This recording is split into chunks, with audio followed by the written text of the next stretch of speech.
Bismillahirrahmanirrahim. Assalamualaikum warahmatullahi wabarakatuh.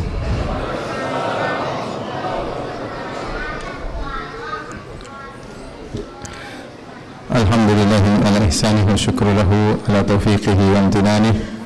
Asyhadu an la ilaha illallah wahdahu la syarika lahu ta'ziman li sya'nihi wa asyhadu anna Muhammadan abduhu wa rasuluhu da'ila ridwanihi. Allahumma salli alaihi wa ala alihi wa ashabihi wa ikhwanihi. Hadirin dan hadirat yang dirahmati oleh Allah Subhanahu wa taala, di antara ibadah yang agung adalah ibadah bertaubat kepada Allah Subhanahu wa taala.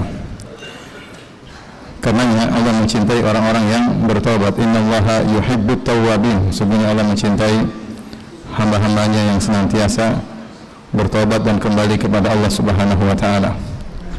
Sampai sebagian ulama menyebutkan di antara hikmah Allah menciptakan iblis al-la'in yang dilaknat oleh Allah Subhanahu wa taala agar ada orang yang berdosa kemudian bertobat kepada Allah. Diriwayatkan dalam sahihain, sahih Bukhari, sahih Muslim dari 5 sahabat.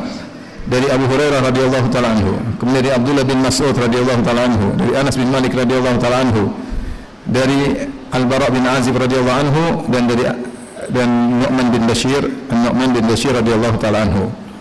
Ini dalam sahihain. Adapun di luar sahihain saya tidak tahu, tapi dalam sahihain, sahih Bukhari, sahih Muslim ada 5 sahabat yang meriwayatkan. Banyaknya sahabat yang meriwayatkan, kita tahu sebagian hadis yang diriwayatkan cuma 1 sahabat, kadang cuma 2 sahabat, dan betapa banyak hadis-hadis diriwayatkan cuma 1 sahabat. Ini sampai 5 sahabat yang meriwayatkannya, sehingga di sini menjadi hadis yang masyhur ya. Banyaknya sahabat yang meriwayatkan menunjukkan salah satu dari 2 kemungkinan. Kemungkinan pertama, Nabi SAW sering mengulang-ulangi hadis ini. Rasulullah SAW sering mengulang-ulangi hadis ini, dan kemungkinan pertama ini sangat kuat, didukung dengan hadis ini datang dalam berbagai lafal, bukan satu lafal saja, dalam berbagai lafal. Seakan-akan Nabi dalam satu kondisi menyampaikan dengan satu lafal, kemudian dalam kondisi yang lain menyampaikan dengan lafal yang lain, dan Rasulullah SAW mengulang-ulangi hadis ini menunjukkan urgensinya, pentingnya hadis ini untuk diketahui oleh para sahabat. Ini kemungkinan pertama. Kemungkinan kedua, Rasulullah SAW menyampaikan hadis ini di hadapan banyak sahabat, sehingga yang meriwayatkan hadis ini banyak, ya. Apapun kemungkinannya, maka dengan diriwayatkannya hadis ini oleh 5 sahabat menunjukkan urgensinya hadis ini.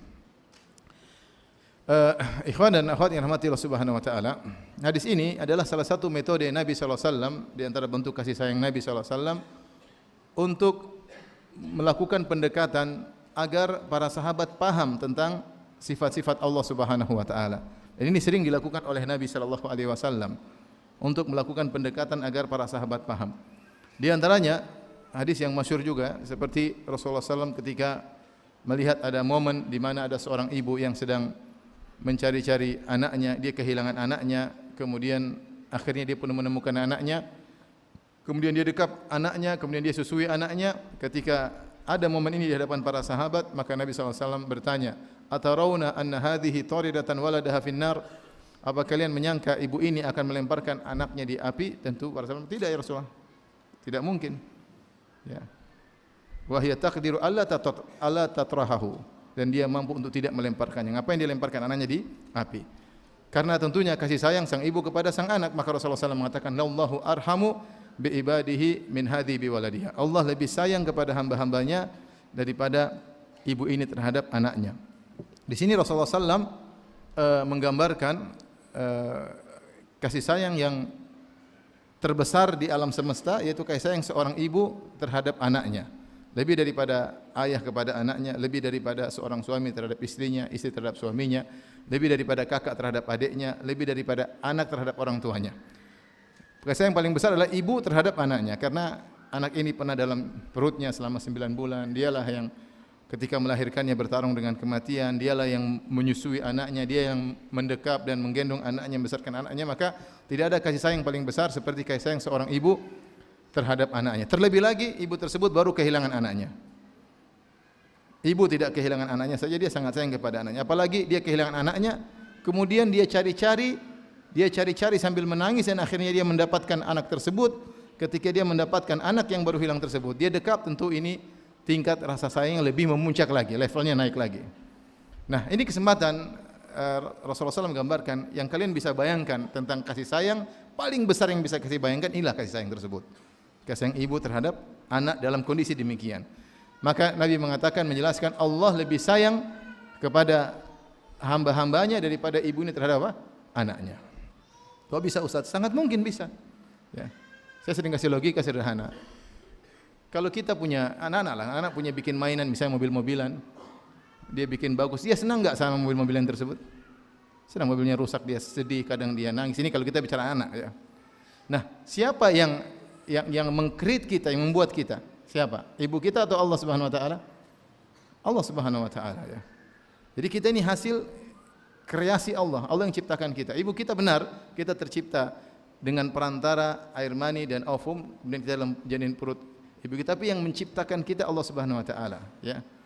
Allazi khalaqaka fasawwaka fa'adalak, yang menciptakan engkau, menyempurnakan engkau dan menyeimbangkan dirimu. Fi ayyi suratin ma syaa rakkabak, yang menciptakan engkau dengan bentuk yang Allah kehendaki. Jadi kita tumbuhkan husnuzan kita kepada Allah. Bagaimana Allah tidak sayang sama kita? Kita ini hasil kreasi Allah Subhanahu wa taala. Maka dia lebih perhatian terhadap kita, dia yang ciptakan kita, dia yang menyediakan segalanya buat kita. Maka wajar jika Allah lebih sayang kepada hambanya daripada ibu terhadap apa? Anaknya. Nah, demikian pula ketika Nabi SAW ingin menggambarkan tentang bagaimana Allah gembira terhadap orang yang bertobat, maka Nabi kasih contoh tentang seorang yang sangat gembira yang bisa dilihat oleh para sahabat.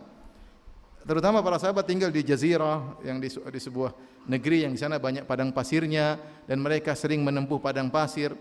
Padang pasir biasanya itu orang banyak mati di tengah padang pasir, kehabisan bekal atau tersesat, ya. Makanya orang-orang Arab menamakan padang pasir dengan mafaza, yaitu keselamatan, sebagai tafaulan, berharap orang yang masuk situ bisa selamat.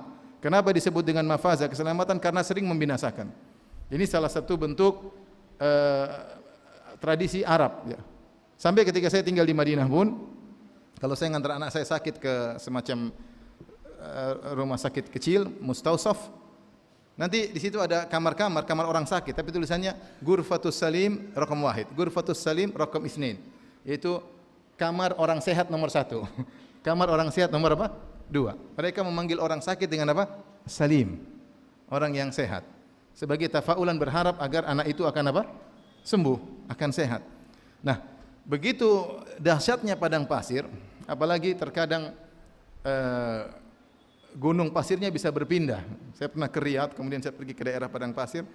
So ada tempat terbuka, kata teman saya orang Saudi, di sini veranda dulu ada gunung pasir, kemudian tertiup, ya, berpindah, sehingga sulit ketika seorang masuk di padang pasir mencari patokan, agak sulit karena sering berubah-ubah apa gunung pasirnya. Beda kalau di sini kan gunungnya tidak berubah-ubah, ya, sehingga orang bisa lewat. Padang pasir bisa orang tersesat.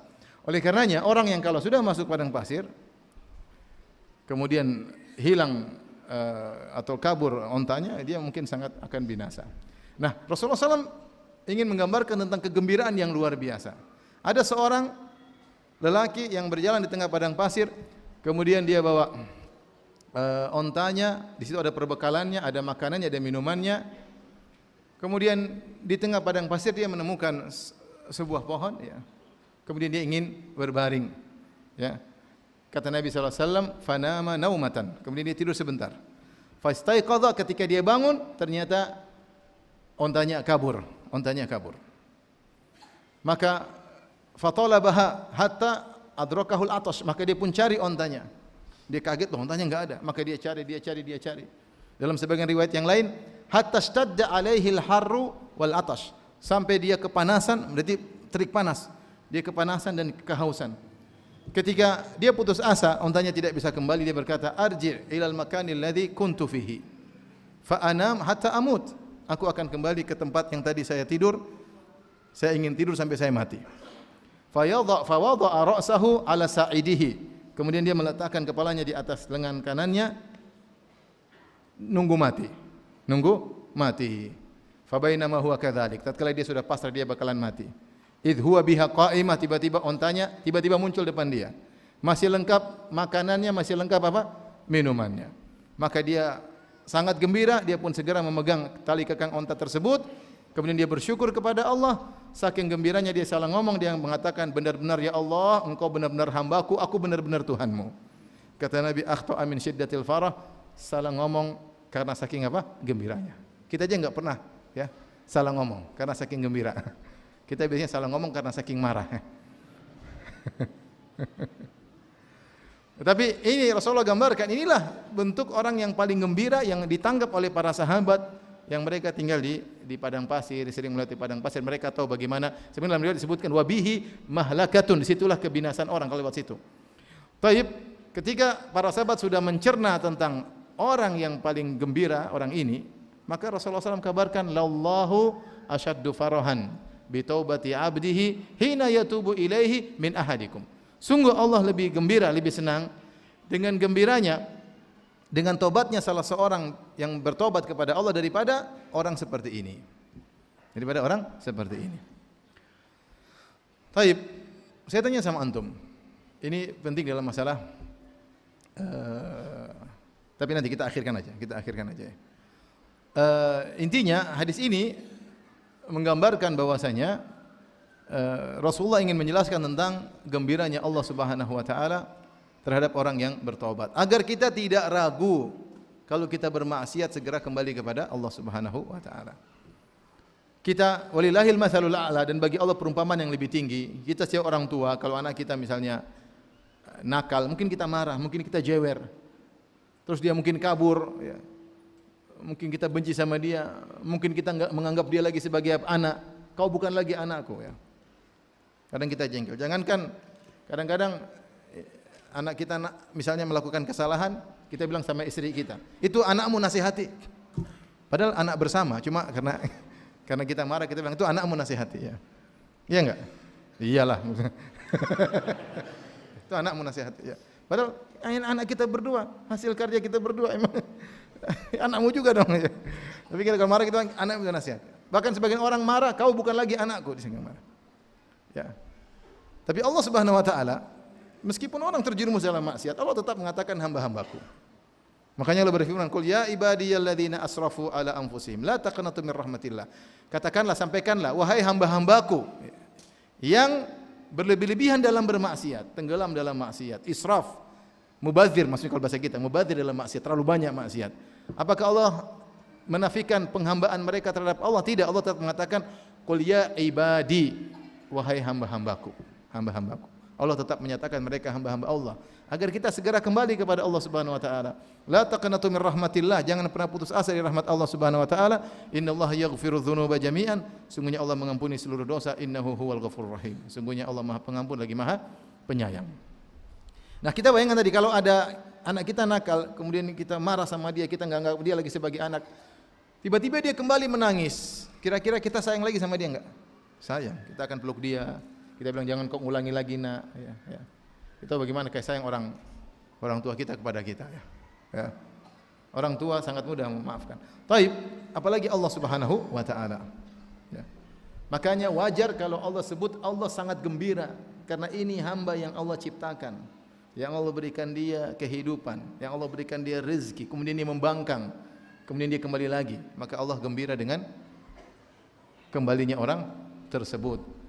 Lebih dari gembiranya seorang yang tadi di tengah padang pasir yang tadinya hampir mati kemudian selamat ya. Maka ketika kita memahami hal ini, kita tidak ragu-ragu untuk segera bertobat kepada Allah Subhanahu wa taala. Apapun dosa yang kita lakukan, jangan pernah tunda-tunda tobat. Kita enggak tahu kapan kita dipanggil oleh Allah Subhanahu wa taala. Terutama para pemuda di zaman sekarang ini, hati-hati ya. Kalau kita bermaksiat, segera kembali kepada Allah. Segera kembali kepada Allah. Salat 5 waktu jangan pernah ditinggalkan. Setiap salat kita bertobat kepada Allah Subhanahu wa taala. Dengan adanya medsos, dengan tontonan, dengan adanya macam-macam ya, maka jangan pernah ragu untuk kembali kepada Allah Subhanahu wa taala. Jangan dengar bisikan syaitan, kamu dosamu terlalu besar. Ngapain? Allah tidak akan terima ampunan. Itu bisikan syaitan. Atau jangan dengar bisikan syaitan, kamu tobat hanya main-main, nanti kamu kembali lagi. Syaitan seperti itu. Ngapain kau tobat? Nanti kamu kembali lagi. Nanti aja. Kalau kamu sudah benar-benar tobat, baru tobat sama Allah. Sehingga seorang berkata, nantilah saya bertobat sama Allah besok atau lusa. tahu-tahu malamnya dia meninggal dunia. Ya. Jadi jangan pernah ragu untuk bertobat kepada Allah Subhanahu wa taala karena Allah sayang sama kita. Baik, ikhwan dan akhwat yang rahmati Allah Subhanahu wa taala. Di antara faedah yang indah dari hadis ini disampaikan oleh Ibnu Hajar rahimahullah dalam Fathul Bari tentang bahayanya bersandar kepada materi. Bahayanya bersandar kepada materi. Lihatlah orang ini, orang yang di tengah padang pasir ini, ketika di tengah padang pasir dia sudah bawa bekal yang lengkap, ada ontanya, ada makanannya, ada minumannya. Dia yakin dengan adanya ontanya tersebut, dengan makanan yang lengkap, bekal yang lengkap, dia bakalan selamat. Di antara bukti akan hal ini, kata sebagian ulama, buktinya dia tidur santai. Taruh dia tidur. Ya, buktinya dia tidur. Sehingga tidurnya dia dalam kondisi di tengah padang pasir menunjukkan dia merasa apa? Nyaman. Artinya hatinya bersandar kepada sebab materi. Ketika hatinya bersandar ke sebab materi, justru kemudian malah sebab tersebut kabur sehingga akhirnya dia terperangkap dalam sebab kematian. Dalam sebab kematian. Inilah pepatah Arab yang mengatakan ar-rajul yu'ta min haitsu ya'man. Seorang terkena musibah di kondisi yang dia merasa aman di situ. Dan ini banyak ya. Seorang terkena musibah di kondisi yang dia merasa aman di situ. Misalnya ada seorang mungkin, saya tahu ada seorang mungkin jago naik trail, selalu jadi pelatih, dia meninggalnya ketika main apa? Main trail. Ada seorang, saya dengar juga pakar, profesor dalam bidang stroke, justru dia meninggal kenapa? Kena stroke. Saya kemarin ketemu seorang, waktu saya ngobrol sama dia sama suaminya, dia merasa terpukul. Dia bilang, Ustadz, nasihati saya, kenapa Ustadz? Saya ini jaga makanan, saya ini olahraga teratur, saya enggak sembarang makan saya, justru saya kena kanker. Ya, artinya subhanallah.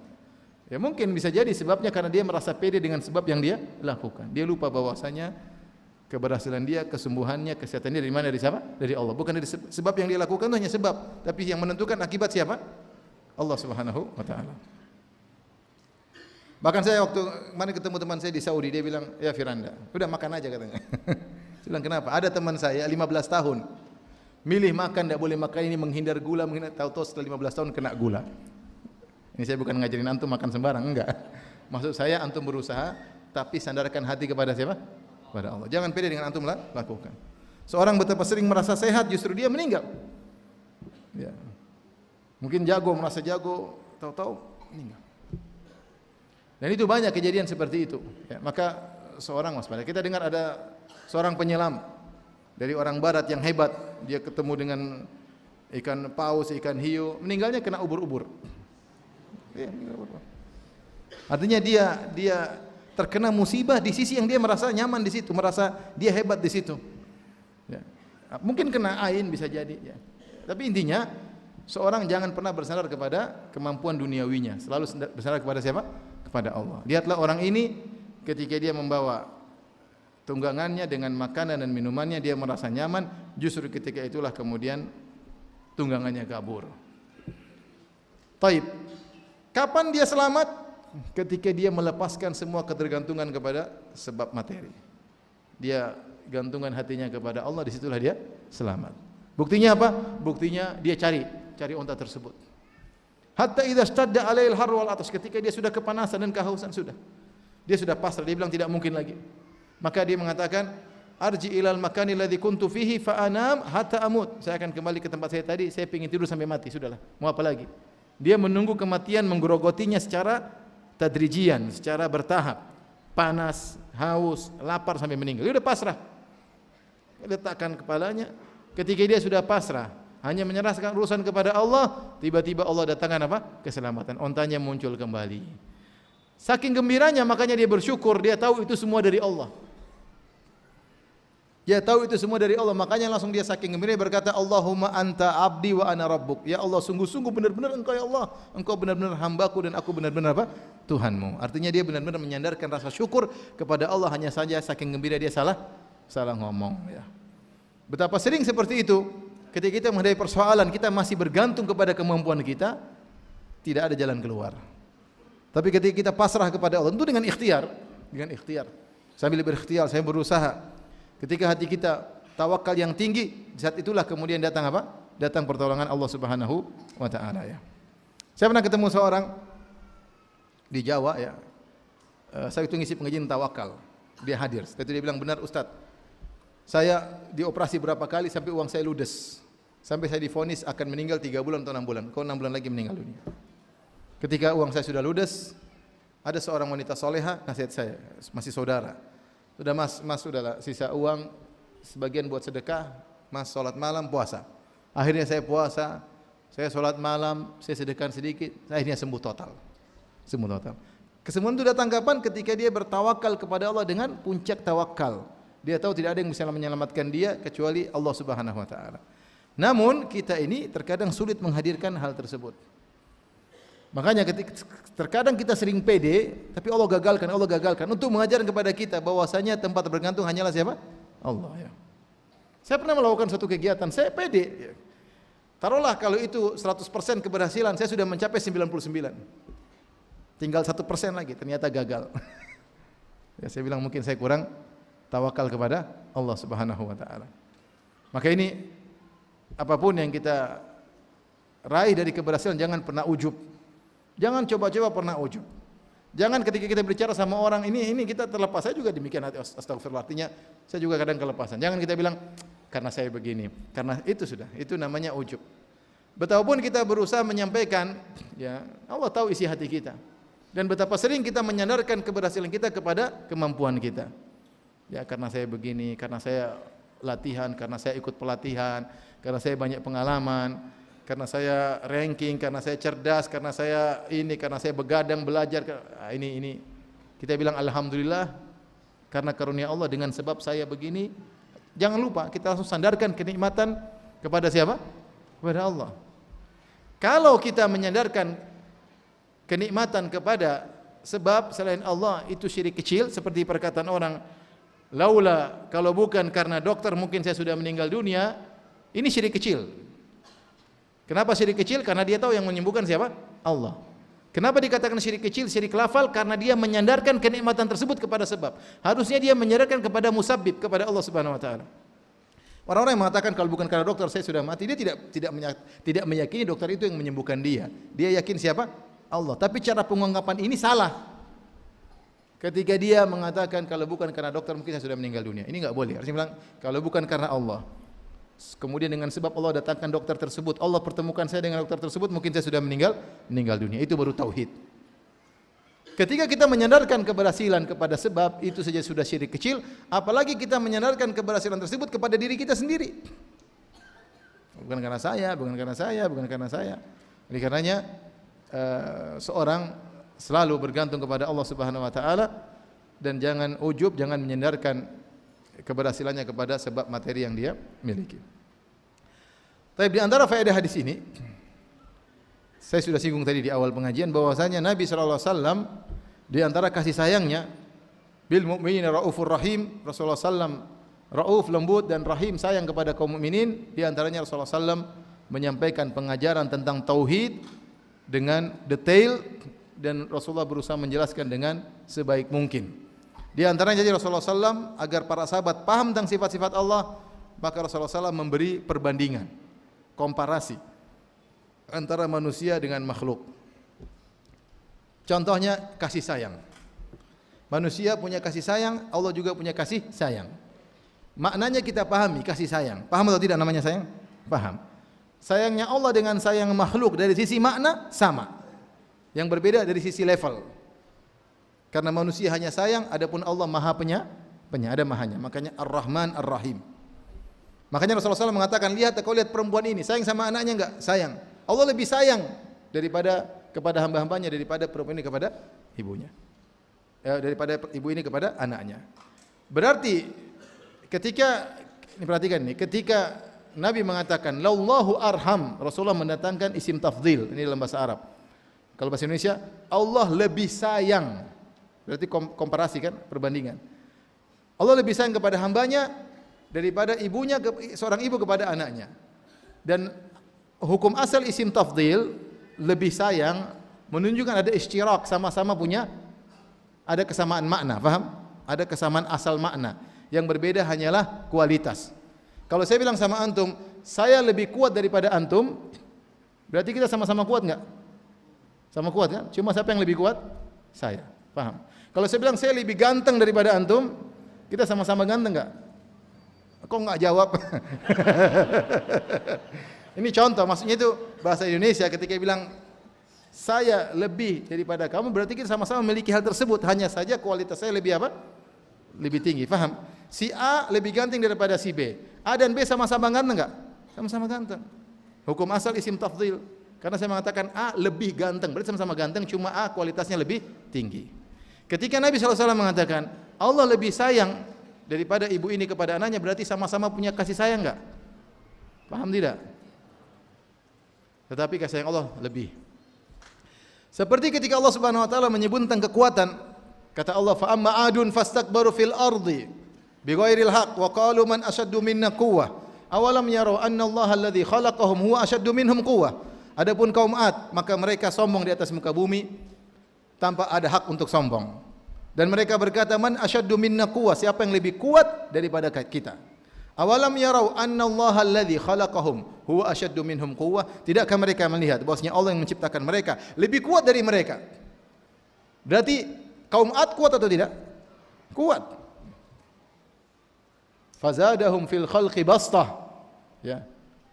Kata Allah Subhanahu wa taala, "Wadhkuru ni'matallahi 'alaikum idz wadhkuru, ingatlah nikmat yang Allah berikan kepada kalian mim ba'di qaumi Nuh. Kalian datang setelah kaum Nuh, wa zadakum fil khalqi bastah. Kalian keturunan Nabi Nuh, tapi kalian lebih kuat daripada nenek moyang kalian. Kalian lebih kuat. Makanya kaum Ad disebut dalam buku tafsir badannya besar, tinggi, sampai para ulama khilaf tentang berapa tingginya kaum Ad. Kalau dia ingin ganggu kampung yang lain, kirim satu orang aja untuk ngabisi satu kampung yang lain. Karena badannya besar. Karena badannya besar, maka dia sombong. Mereka sombong. Mereka mengatakan, siapa yang lebih kuat daripada kita? Jadi kaum Ad kuat. Tetapi Allah mengatakan Allah lebih kuat. Apa yang kita pahami? Berarti sama-sama kuat. Hanya saja kekuatan Allah jauh tidak ada bandingannya dengan kekuatan apa? Kaum Ad. Tapi sama-sama punya kekuatan. Paham? Demikian juga dalam sifat-sifat Allah yang lain. Ketika kita mengatakan Allah Maha hidup, makhluk hidup, kita hidup atau tidak? Hidup. Kita paham makna hidup enggak? Paham. Tapi Allah Maha hidup. Bedanya antara hidup kita dengan Allah jauh berbeda. Hidup kita dimulai dengan ketiadaan. Kemudian Allah berikan kita kehidupan. Kehidupan kita pun tidak sempurna. Ada tidurnya, ada letihnya. Kemudian diakhiri dengan kematian. Adapun Allah tidak didahului dengan ketiadaan, dan Allah Maha hidup. Makanya Abu Bakar radhiyallahu anhu ketika Nabi SAW meninggal dunia, Abu Bakar berkata, "Man kana ya'budu Muhammadan fa inna Muhammadan qad mat, wa man kana ya'budu Allah fa inna Allah hayyun la yamut." Siapa yang menyembah Muhammad, Muhammad sudah mati. Siapa yang menyembah Allah, maka Allah Maha hidup, tidak bakalan mati. Ini contoh hidup Allah dengan hidup makhluk. Ilmu, kita punya ilmu atau tidak? Allah punya ilmu atau tidak? Punya. Tetapi antara ilmu kita dan ilmu Allah berbeda. Maknanya sama, ilmu mengetahui sesuatu, tapi levelnya berbeda. Ilmu kita didahului dari kebodohan. Allahu akhrajakum min butuni ummahatikum la ta'lamuna syai'a. Allah keluarkan kalian dari perut ibu kalian, tidak ada ilmu sama sekali. Wa ja'alakumus sam'a wal absara wal afidata la'allakum tashkurun. Kemudian Allah ciptakan kalian pendengaran, penglihatan dan hati agar kalian bisa nuntut ilmu. Semoga kalian bersyukur. Kemudian ilmu kita dari ketiadaan, kemudian kita punya ilmu. Ilmu kita pun bertahap, sedikit-sedikit. Ketika sampai puncak ilmu kita itu pun cuma sedikit. Wa ma utitum minal ilmi illa qalila. Kalian tidak diberi ilmu kecuali cuma sedikit. Setelah di puncaknya, kemudian kita mengalami kelupaan. Itulah ilmu kita. Adapun ilmu Allah tidak didahului dengan kejahilan, langsung sempurna. Ya. Wasi'ta kulla syai'in rahmatan wa ilma. Ya Allah, ilmu meliputi segala sesuatu. Wasi'a kulla syai'in rahmatan, wasi'a kulla syai'in ilma. Allah ilmunya meliputi segala sesuatu. Wallahu bikulli syai'in alim. Dan Allah tidak ditimpa dengan kelupaan. Wa ma kana rabbuka nasiya, wa ma kana rabbuka nasiya. Allah tidak pernah lupa. Tetapi sama-sama ilmu. Paham tidak? Ketika Allah berbicara tentang sifat mendengar dan melihat, kita bisa mendengar, bisa melihat atau tidak? Bisa, tapi berbeda. Sama makna mendengar, makna melihat sama, tapi kualitasnya berbeda. Ini sudah saya jelaskan dalam banyak pengajian. Tetapi Nabi SAW menjelaskan bahwasanya Allah Maha melihat, Maha mendengar. Dalam Sunan Abi Dawud dan juga Sahih Ibnu Khuzaimah. Bahwasanya dari hadis Abu Hurairah radhiyallahu taala anhu, di mana Nabi SAW membacakan firman Allah dalam surat An-Nisa. Innallaha ya'murukum an tu'addul amanati ila ahliha wa idza hakamtum bainan nas an tahkum bil adl. Innallaha ni'ma ya'idzukum bih. Allah mengatakan innallaha ni'ma ya'idzukum bih. Sungguhnya Allah adalah sebaik-baik memberi penjelasan kepada kalian. Kemudian kata Nabi SAW, innallaha kana sami'an basira. Nabi bacakan firman Allah. Sungguhnya Allah Maha mendengar lagi Maha melihat. Apa kata Abu Hurairah? Fara'aitun Nabiyya sallallahu alaihi wasallam wada'a ibhamahu ala udhunihi wallati taliha ala ainihi. Aku melihat Nabi ketika membaca firman Allah, sungguhnya Allah Maha mendengar lagi Maha melihat. Nabi bikin begini. Sungguhnya Allah Maha mendengar lagi Maha melihat. Bukan Nabi menyamakan pendengaran Allah dengan pendengaran manusia, tapi Nabi ingin menjelaskan Allah benar-benar melihat, Allah benar-benar apa? Mendengar. Paham? Tetapi pendengaran Allah dan penglihatan Allah tentu berbeda dengan makhluk. Nabi bukan mentasbih, tapi Nabi mentahqiq kalau bahasa kita. Nabi bukan mentasbih, menyamakan antara penglihatan Allah dengan penglihatan makhluk, tapi Nabi menekankan Allah benar-benar melihat dan Allah benar-benar apa? Mendengar. Dalam hadis riwayat Bukhari pun demikian. Kata Ibnu Umar radhiyallahu taala anhuma, Nabi di atas mimbar. Kemudian Rasulullah SAW berkata, ya'khudullahu samawatihi wa ardihi. Allah memegang langit dan buminya.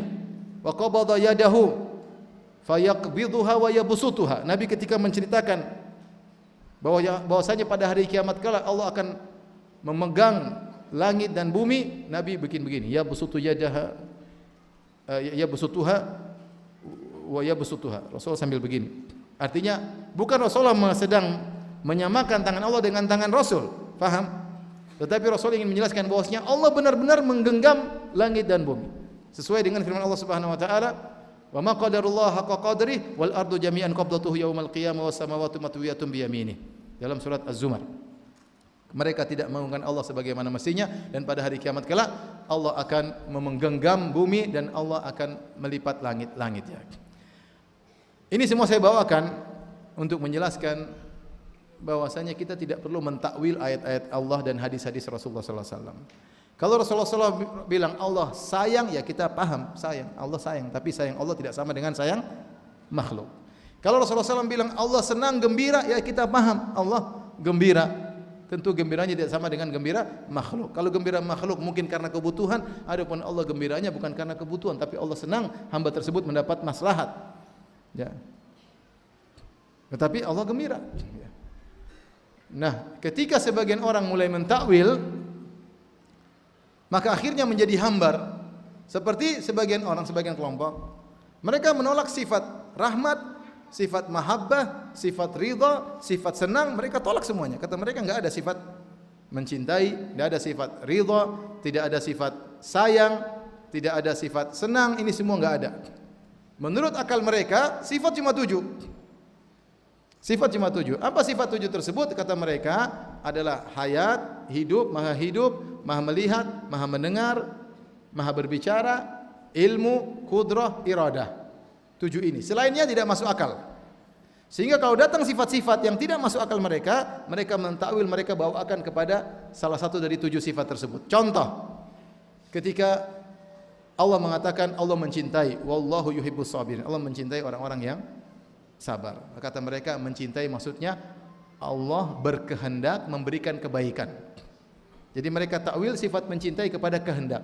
Semua. Kalau ridho, apa itu ridho? Maksudnya Allah berkehendak memberikan kebaikan. Apa maksudnya Allah sayang? Maksudnya Allah berkehendak memberi apa? Kebaikan.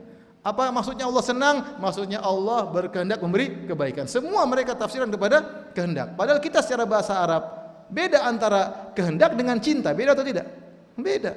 Beda antara kehendak dengan cinta, beda antara kehendak dengan senang, beda antara kehendak dengan sayang, beda. Kehendak ya kehendak, beda.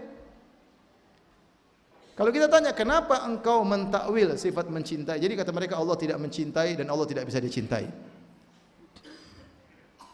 Beda rasanya. Coba kalau kita dengar. Kita bilang orang-orang awam kan biasa, Allah mencintai orang-orang yang sabar. Allah cinta sama orang yang sabar. Dan ada masalah kita ngomong gini. Orang awam juga tidak menolak. Tapi kalau kita rubah, bukan Allah mencintai. Allah berkehendak kebaikan bagi orang yang sabar. Rasanya hambar, paham? Hambar. Kita bilang Allah gembira kalau ada yang bertobat. Bukan Allah gembira. Allah ingin kebaikan bagi orang yang bertobat. Beda atau tidak? Beda. Sehingga banyak ayat-ayat, banyak hadis-hadis yang harus mereka takwil. Kalau kita takwil, kenapa engkau mentakwilkannya kepada sifat iradah? Allah berkehendak. Kata mereka, karena kalau kamu bilang Allah sayang, kamu mentasbih dengan makhluk. Makhluk juga sayang. Allah sayang, makhluk sayang, berarti Allah sama seperti makhluk. Terus bagaimana? Ya sudah, jangan kita bilang Allah sayang, kita bilang Allah berkehendak. Ini kata mereka. Kita bilang, bukankah makhluk juga punya kehendak? Antum punya kehendak enggak? Nah, kalau kamu bilang Allah berkehendak, sama dong kalau kita tasbih juga. Saya ulang. Mereka tidak mau menetapkan Allah mencintai. Karena menurut mereka kalau kita bilang Allah mencintai sama dengan makhluk yang punya sifat apa? Mencintai. Nah, terus bagaimana? Supaya tidak sama dengan makhluk, sifat mencintai ini kita ganti dengan sifat berkehendak. Nah, kita bantah lagi, kita bilang bukankah manusia juga berkehendak? Loh, apa bedanya kali gitu? Kau bilang Allah berkehendak, manusia juga berkehendak. Akhirnya mereka ngeles, mereka mengatakan kehendak Allah tidak sama dengan kehendak makhluk. Nah, kita bilang sama, cinta Allah tidak sama dengan cinta apa? Makhluk. Ilmu Allah tidak sama dengan ilmu makhluk. Kekuatan Allah tidak sama dengan kekuatan makhluk. Apa bedanya? Jadi tidak usah kita takwil-takwil. Yang lebih tahu tentang Allah adalah Allah dan Rasulnya. Apa yang Allah dan Rasulnya sampaikan maka kita terima. Kalau ternyata yang dimaksud dengan sayang adalah kehendak, berarti Rasulullah salah menjelaskan dong. Rasulullah tadi mengatakan, Rasulullah mengcompare lah, membandingkan. Coba antum bayangkan, kalau ternyata cinta Allah maksudnya kehendak. Rasulullah mengatakan, tidakkah kau lihat ibu ini sayang pada anaknya? Ya Rasulullah, Allah lebih sayang kepada kamu daripada ibu ini kepada anaknya. Ternyata sayang yang dimaksudnya Allah adalah sayang apa? Kehendak. Tidak nyambung, berarti maksudnya apa? Tidakkah kau lihat ibu ini sayang kepada anaknya? Iya. Allah lebih berkehendak daripada ibu ini sayang kepada anaknya. Nyambung atau tidak? Enggak nyambung, berarti Nabi tidak pandai menjelaskan. Rasulullah mengcompare lagi antara gembiranya Allah dengan gembiranya orang tadi di tengah padang pasir. Ternyata maksudnya beda. Kalau dalam hadis Rasulullah terleknya Allah lebih gembira dengan tobatnya seorang hamba daripada gembiranya orang yang tadi mau mati ternyata hidup kembali. Coba kalau kita ikut takwilan mereka, kita katakan Allah lebih berkehendak kebaikan daripada gembiranya orang ini. Nyambung atau tidak? Enggak nyambung. Enggak nyambung. Oleh karena ketika kita mentakwil semua itu menjadi hambar. Dan alhamdulillah kaum muslimin secara umum tidak ada masalah bilang Allah mencintai, kamu disayang Allah, kita cinta sama Allah, dan itu dalam Al-Qur'an banyak sekali. Jadi ikhwan dan akhwat yang dirahmati Allah Subhanahu wa taala, ini hadis ya kita ambil secara zahirnya bahwasanya Allah Subhanahu wa taala bergembira, bahkan sangat gembira, bahkan lebih gembira kepada orang yang bertobat kepada Allah Subhanahu wa taala daripada gembiranya seorang yang tadinya hampir binasa kemudian selamat ya. Demikian yang saya sampaikan. Wallahu taala alam bisawab. Assalamualaikum warahmatullahi wabarakatuh.